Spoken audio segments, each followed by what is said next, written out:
पहले कैंपेन में जो हमने नवंबर 2022 में शुरू किया था उसमें 37 नगरों में इसका अभियान चलाया गया था। दूसरे कैंपेन में जैसे अभी श्रीनिवास जी कह रहे थे कि बहुत उत्साहजनक आंकड़े रहे, लगभग 1.5 करोड़ लोगों ने इस प्रकार के प्रमाण पत्र बनवाए, जिसमें से 25 लाख तक फेस ऑथेंटिकेशन। हालांकि वो पहली बार इंट्रोड्यूस हुआ, बहुत सारे लोगों को समझ भी नहीं आ रहा था, बहुत से लोग उसका औचित्य भी नहीं समझ रहे थे, उसकी आवश्यकता भी नहीं समझ रहे थे कि साहब इसकी जरूरत है भी कि नहीं है।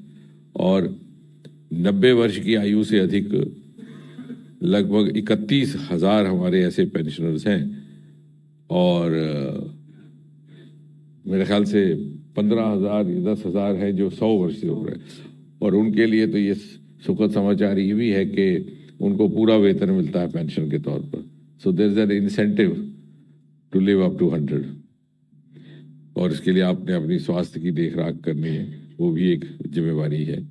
तो यानी ये अभियान केवल पेंशन पहुंचाने तक सीमित नहीं है कि बहुत सारे आयाम हैं, बहुत सारे पहलू हैं और बहुत जीवन के बहुत सारे विषयों से ये जुड़ा हुआ है।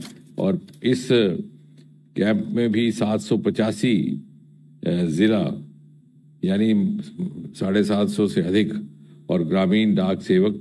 और जैसे मैंने उस दिन रोजगार मेला में भी कहा था कि अब ये डाक विभाग वो नहीं है कि जो डाकिया डाक लाने तक सीमित रहा, तो डाक का जमाना ही जाता रहा।